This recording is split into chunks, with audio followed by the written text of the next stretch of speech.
আসসালামু আলাইকুম।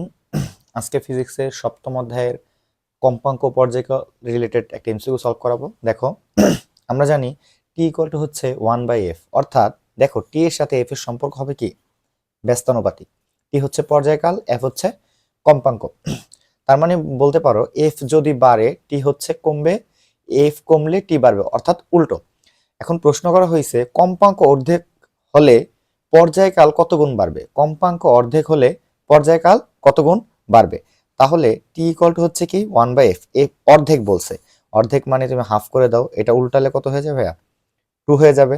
তার মানে বলতে পারো টি টু ইকুয়াল টু হবে পূর্বের টি ওয়ান, অর্থাৎ নতুন যেই পর্যায়কালটা পাবা সেটা হচ্ছে পূর্বের দ্বিগুণ হয়ে যাবে।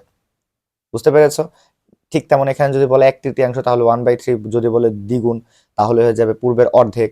ঠিক আছে? যদি বলে মানে এখানে যা বলবে, এখানে ভ্যালুটা যা বলবে জাস্ট এখানে বসিয়ে দিবা।